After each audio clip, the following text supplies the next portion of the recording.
আসসালামু আলাইকুম। কেমন আছেন সবাই? আশা করি সবাই সুস্থ এবং ভালো আছেন, নিরাপদে আছেন, যে যেখানে আছেন। আজকে সকাল থেকেই ভিডিও শুরু করেছি। এখানে নিয়েছি চালের গুঁড়ি, সাথে নিয়েছি একটা হাঁসের ডিম। আজকে নোয়াখালীর বিখ্যাত খোলাজালি পিঠা তৈরি করব। আর এই পিঠাটা খেতে খুবই মজা।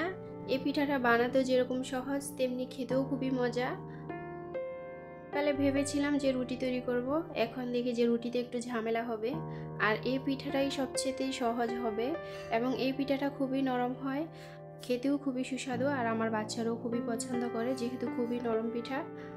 আমি সব সময় কোন কাজটা সহজ হবে সেটাই তৈরি করার চেষ্টা করি, কঠিন কোনো কাজে কখনই ইচ্ছে করে যেতে চাই না।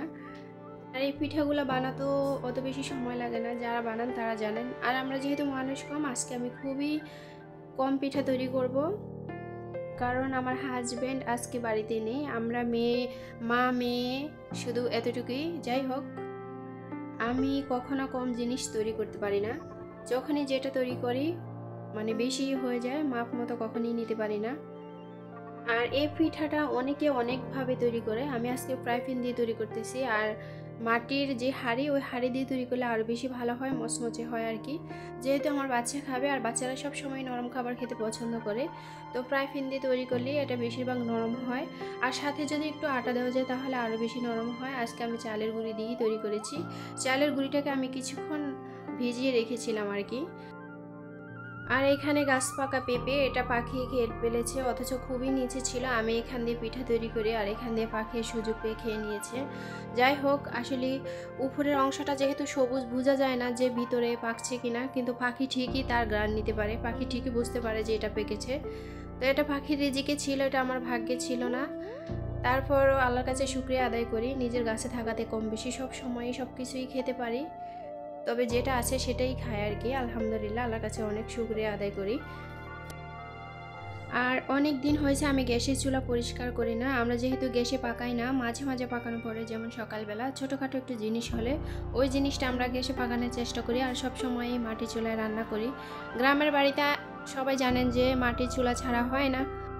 মাটির চুলা হচ্ছে আমাদের মেন চুলা।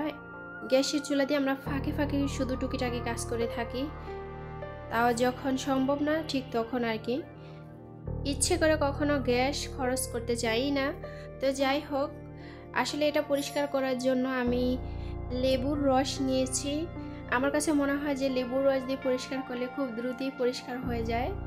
আর বিশেষ করে চুলা বেশি নষ্ট হয়ে যায় দুধ উতলে পড়ে গেলে। আর লেবুর রসটা এই কারণেই নিয়েছি, কারণ আমাদের গাছে এক রকমের কমলা আছে, যে কমলাটা খুবই টক। তো অনেক খেয়েছি আলহামদুলিল্লাহ। এর আগে একটা ভিডিওতে আমি দেখাইছিলাম যে অনেক কমলা এখনও গাছে আছে। তো সব সময় ওটা দিয়ে আমরা শরবত তৈরি করি, যেহেতু ওটা লেবুর মতো টক। তো আমি এখানে গ্যাসের চুলা পরিষ্কার করার জন্য ওটা ব্যবহার করেছি, সত্যিই কিন্তু কাজে দিয়েছে। মানে আমার অন্য কিছু ব্যবহার করতে হয় না, এখানে চুলাটা খুব সুন্দরভাবেই পরিষ্কার হয়ে গেছে আর কি। প্রথমে একটু আনইজি ফিল করেছিলাম যে কীরকম না কীরকম হয়, তারপর ভেবেছিলাম যে একবার দিয়ে দেখি, যেহেতু এটা টক জিনিস, টক যেখানেই পড়ে সেখানেই কিন্তু ময়লা পরিষ্কার করে, এটা সবাই জানেন। তো ওই হিসাবে কিন্তু আমি ব্যবহার করেছিলাম, সত্যিই কিন্তু কাজে দিয়েছে, আমি খুব খুশি হয়েছি। মাশাআল্লাহ, আমাদের কাছে এত কমলা ধরেছে, আমরা নিজেরা খাই, বাড়ির আশেপাশে সবাইকে দেই, তারপরে যখন ইচ্ছে লবণ মরিচ দিয়ে খাই, মানে খুবই ভালো লাগে। গাছ যদিও ছোট, কিন্তু এত বেশি ধরে দেখি মায়া হয়ে যায় আর কি, কাটতে ইচ্ছে করে না। একবার ভেবেছিলাম যে গাছ কেটে ফেলবো, কিন্তু পরবর্তীতে দেখলাম যে না, এটাও তো একটা ফল, যদিও টক হয়। আর টক জিনিস তো ভিটামিন সি এর কাজ করে, এটা জানেন। তো ওই হিসাবেই মায়া করে আর গাছটা কাটিনি। আর এখানে এসেছিলাম, এটা হচ্ছে করলা গাছ। এর আগে একটা ভিডিওতে এখান থেকে আমি 4টা করলা নিয়ে পাকাইছিলাম, রান্না করেছিলাম আর কি। তো এরপরে দেখি যে মাশাআল্লাহ এখন অনেকগুলা করলা আসছে।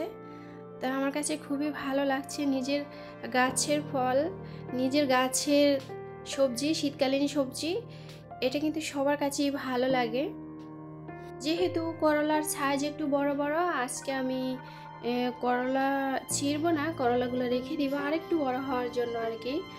আর একটু ছোট থাকলে তিতা তিতা বেশি লাগে, আর একটু যখন বড় হয় তখন তিতাটা একটু কম লাগে। তো নিজের গাছের যেহেতু, মায়া করেই খাবো আর কি। আর এখান থেকে আমি আজকে পাতা ছিঁড়ে নিব। অনেকে জানেন কিনা আমি জানি না, এই পাতাটা যখন আপনি আলু দিয়ে ভাজি করবেন তখন এতই মজা লাগে, করলা দিয়ে যখন আলু ভাজি করেন সেটা চাইতে বেশি ভালো লাগে আমার কাছে। আমি আগে জানতাম না যে এই করলার পাতাও ভাজি করে খাওয়া যায় আলু দিয়ে, কিন্তু যখন আমি একবার ট্রাই করলাম তখন দেখি যে সত্যিই কিন্তু অনেক ভালো লাগে। তো ওইখান থেকে আমার শেখা আর কি। ওখান থেকে আমি সব সময় করলার পাতা যেটা কচি সুন্দর সেখান থেকে আমি নিয়ে নিই, আর এরকম প্রায় সময় ভাজি করে খাই। খুবই ভালো লাগে, যারা খান নাই তারা একবার ট্রাই করে দেখবেন। সত্যিই কিন্তু করলা ভাজির চাইতে এই ভাজিটাই অনেক ভালো লাগে। যারা গ্রামে থাকেন তাদের বাড়িতে কিন্তু এখন শীতকালীন সব রকমেরই কম বেশি সবজি থাকবে। যেমন আমাদের বাড়িতে লাউয়ের শাক, তারপর লাল শাক, তারপর করলা, তারপরে বিভিন্ন রকমের সবজি আছে আর কি। নিজের বাড়িতে যখন থাকে তখন কিন্তু বেশ ভালো লাগে। আর বাজার থেকে কিনে খাওয়া আর নিজের বাড়ি থেকে খাওয়া অনেকটাই বেশ কম আমি মনে করি। এটা আমার নিজের হাতের তৈরি, এটা কিন্তু অনেক ফ্রেশ হয়। আর বাজার থেকে বিভিন্ন সার ওষুধ দিয়ে ব্যবহার করা জিনিস, ওটার চাইতে এটা শারীরিক অনেক উপকার দেবে। সবাই গ্রামে থাকলে যে হয়ে যায় তাও কিন্তু না। অনেকে গ্রামে বসবাস করে কিন্তু তাদের ইচ্ছে আছে রোপণ করার, কিন্তু তাদের জায়গা নেই। তো আসলেই যে গ্রামে থাকলে সব কিছু হয়ে যায় তাও কিন্তু না। আবার শহরে যে আপুরা আছেন তারাও কিন্তু ছাদ বাগান করেন, এত সুন্দর ছাদ বাগান, গ্রামের চাইতে অনেক উন্নত, অনেক ভালো, অনেক সুন্দরভাবে হয়। তো আমার দেখে খুবই ভালো লাগে। আমি আজকে করলা পাতার ভাজি করব আলু দিয়ে, সেটা তো আমি আপনাদেরকে আগেই বলেছিলাম। সেই সাথে আজকে ডাল রান্না করব পাতলা করে, আর সাথে ইলিশ মাছের ভর্তা বানাবো। সত্যি কিন্তু ডালের সাথে যদি ভর্তা থাকে, সাথে ভাজি থাকে, তাহলে কিন্তু অনেক ভালো লাগে। প্রতিদিন মাছ মাংস খাবারের চাইতে এই খাবারগুলো কিন্তু আমাদের শারীরিক অনেক উপকার, অনেক ভালো শরীরের জন্য স্বাস্থ্যকর খাবার কিন্তু এগুলাই। কিন্তু আমরা মাছ মাংসের পিছনে প্রতিদিনই দৌড়াতে থাকি। আর মধ্যবিত্ত ফ্যামিলিতে যারা আছে তারাই কিন্তু সবচাইতে টানা হেঁচড়ার ভিতরে থাকে সব সময়। যাই হোক, আপনাদের সাথে কথা বলতে বলতে আমি অনেক কথাই বলে ফেলেছি। এর ফাঁকে আমার ডাল রান্না হয়ে গেছে, সেই সাথে আমার বাজিটাও হয়ে গেছে। আর আমি বাজিটাকে একটু পোড়া পোড়া করেছি। পোড়া পোড়া করলে একটু গ্রান ভালো আসে, ভালো লাগে আর কি। আর আমার বাজির কালারটা মাশাআল্লাহ অনেক সুন্দর হয়েছে।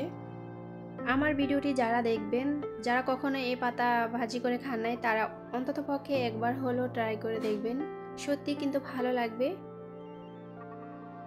আর ইলিশ মাছের ভর্তা, এটা তো সবার প্রিয় খাবার, এটা তো খুবই কমন খাবার, এটা তো সবাই জানেন যে এটা কীরকম লাগে। আর আমি সব সময় শিলপাটায় ভর্তা বানাই, আর শিলপাটার ভর্তাটা কিন্তু খেতে খুবই মজা হয়। আর শিলপাটা ছাড়া আর অন্য কিছু নেই যে আমি অন্যভাবে ভর্তা তৈরি করব। তো যাই হোক, ভর্তার সাথে আমি হালকা ধনেপাতা দিব, ধনেপাতাটা দিলে কিন্তু গ্রানটা আরও ভালো আসে। তো আমার এখানে ভর্তা তৈরি হয়ে গেছে। ভর্তা কিন্তু প্রতিদিন তৈরি করি না, এটা কিন্তু একটা অলসতা। ইচ্ছে করলে কিন্তু প্রতিদিনে ভর্তা তৈরি করা যায়, আর ভর্তা কিন্তু খাবারের সাথে বেশ মানায়। তো সবাই ভালো থাকবেন, দেখা হবে পরের কোনো ভিডিওতে। আসসালামু আলাইকুম, আল্লাহ হাফেজ।